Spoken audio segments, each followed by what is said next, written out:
Morning everyone.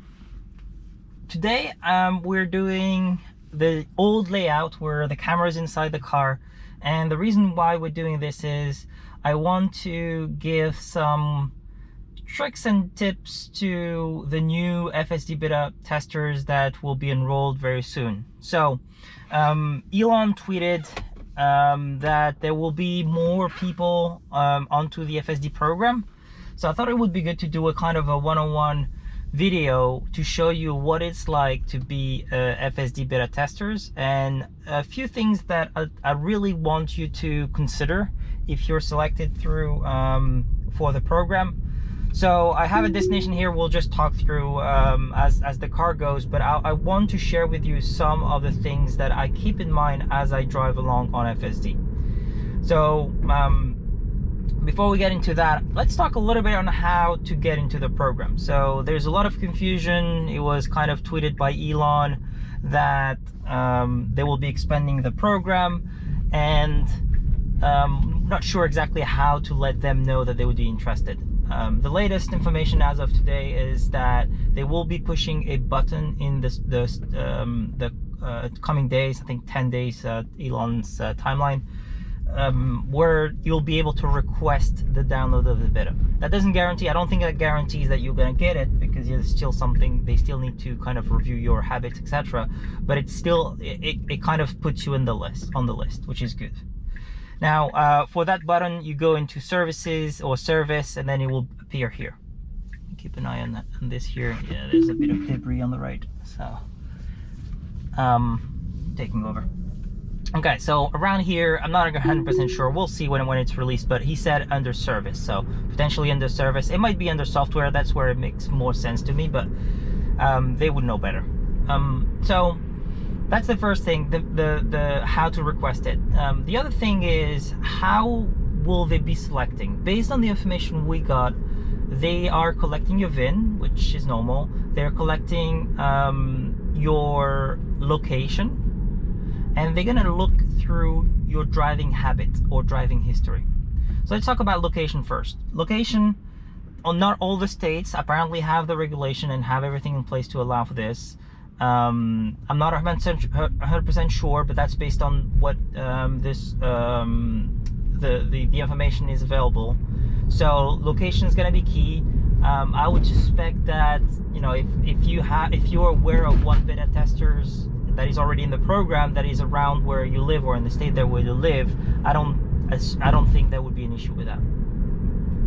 The second thing is the driving habit or driving history. That's a key thing. So let me tell you, I'm taking over here. The car was definitely going on the opposite lane. Not good.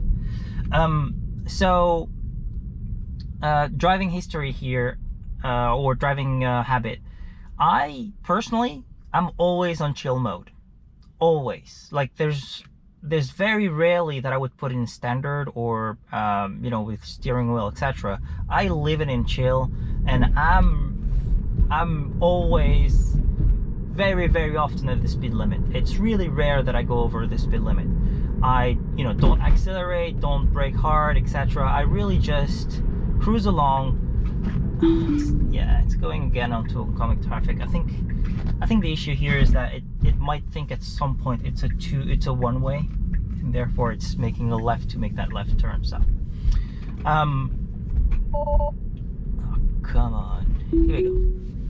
Yeah, so driving habit, driving history, not much you can do now, I guess, but you know, if you're gonna do something, might as well just do it now, right? And put it in chill mode, and just take your time. Careful drivers, well, one thing is the nag, right? So if you get a nag from the system, make sure that you clear it as soon as you can. Keep your hands on the wheel. That's for the historical data. So, and then I guess some people are mentioning social media. I want to say yes, maybe at first, but personally, I never had channel before being on the FSD program. So I never had any presence on YouTube or Twitter or anything before being on this program. And the reason why I wasn't on Twitter and social media is to share that experience with you. So that's what can be done, or what you can do to increase your chances to be in the program. Okay, so let's assume that you got selected. Yay, great news. It's very exciting. So what will happen is, you know, you'll get a full process from Tesla. They will give you a call. They will explain you how. Oh, come on, don't stay here. They'll give you a call. They will explain you how the system works, and you know they will mention a few things. So let me be very clear around what I think you guys need to focus on.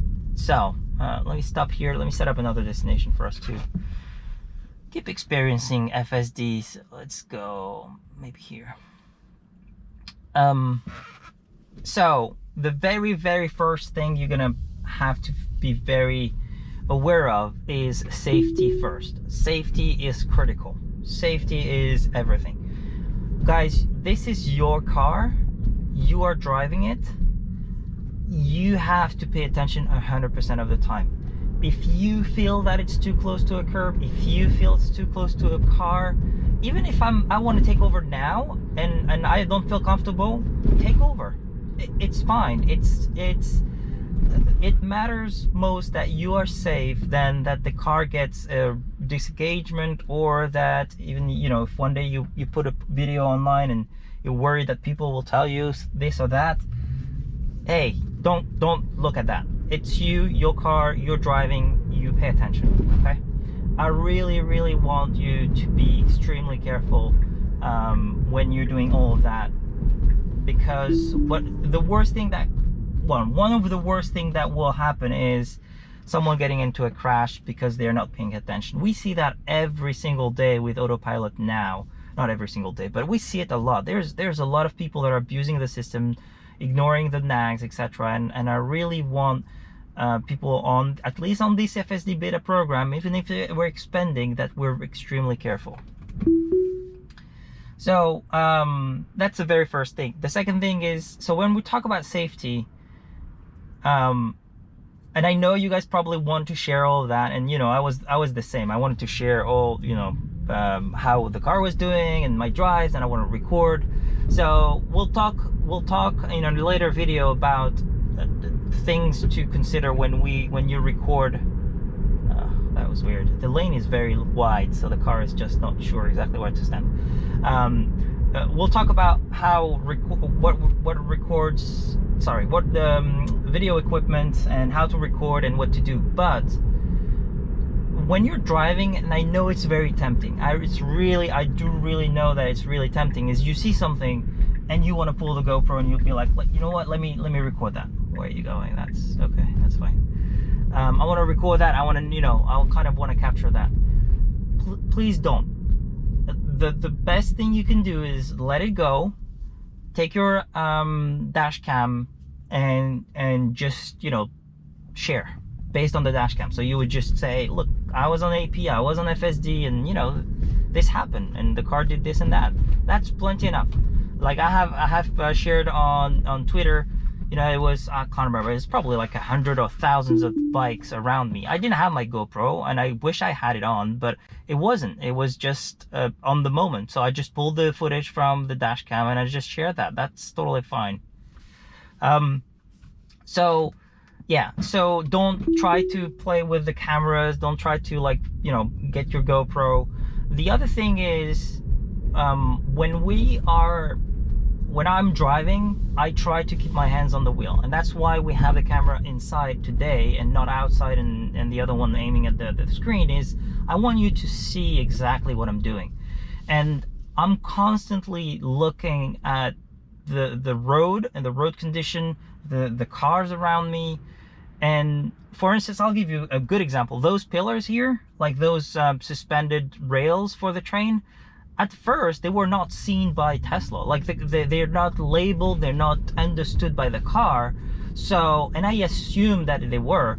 So when I started driving around those, I was like, okay, the car will go around it. No, it didn't, and I had to just stop and, you know, brake very quickly. So that's one thing on how I disengage, right? I tap the brake. That's my go-to, and it's my go-to for AP. It's my go-to for navigate on autopilot.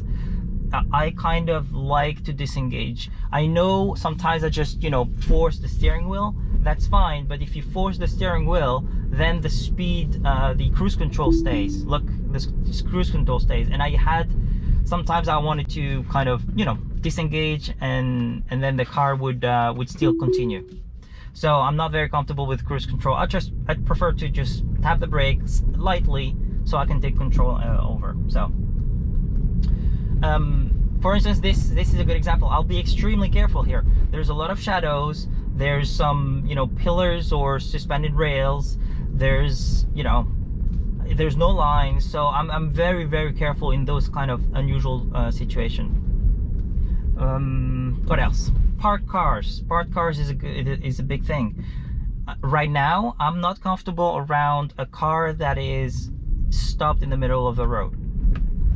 When I say I'm not comfortable, I never know what the FSD will do, in a sense where it could just be behind and stay there. That's totally fine. I usually prefer that personally for my safety. Look how far we are from that stop line. Come on, you could do a little bit better. Nah, it's fine. It's okay. Parked cars, yes, or sometimes it just decides to go around. If it goes around, I'm extremely careful, because oncoming traffic, I don't know how the system works, but usually when it happens, it goes around the parked car and then it looks if there's another car. But often half of your car is already on the opposite lane just to be able to see if there's another car. So I'm very, very careful with that.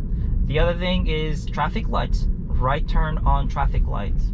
So when the traffic is red, the traffic light is red, and you make a right turn, and by default it does that turn, right? By default it will turn, but there's some signs sometimes that says no turns on red, and I've seen the car understanding those signs, and I've seen those cars understanding those signs and sometimes completely ignoring them. Like earlier today, even before off camera today, I was like on a traffic light, the sign was a little bit occluded, but it wasn't too bad, and the car wanted to go. So extremely careful, extremely careful. One last thing I want to mention to you guys about the system and how it works based on my experience. They've built in a lot of safety around pedestrian, cyclists, and animals. When I say a lot of safety, meaning as soon as they see a human or an animal or a cyclist, the car will just stop. Like, it would be extremely, extremely careful. You know, it could be a stop, it could be your turn. You know, human would probably just go, you know, just start creeping forward a little bit, and the system doesn't do that. It simply just does not do that. So yeah, and these are the things. And the last thing is, sure guys, like, enjoy it. Like, it's really, really fun to test it, to experiment it. I never engage FSD when my wife is in the car, or if I have friends. You know, if I drive friends, I really only test it. And when I started testing it, I started on very simple roads, like you know, maybe in the suburbs somewhere outside, low traffic, etc. I was being very, very careful. I started very carefully, keeping my hands on the wheel all the time, taking over if needed. Sometimes I'm so stressed and my hands are on the wheel that the car would just make a turn, normal turn, and my grip is too tight, and I would just disengage by mistake. That's fine, guys. That's fine. We're not looking for a perfect drive. It will come. I promise you, you will get some perfect drives. But at first, please go out, don't record, play with the system, try it out, kind of understand how it behaves around some specific situations and scenarios, and gradually just ramp up. So I hope this was useful. Like I said, there will be another videos around how to record things, and you know, what are the things that you need to consider. So make sure to subscribe to the channel, and if you like this video, click like, and I'll see you all in the next video. Thank you.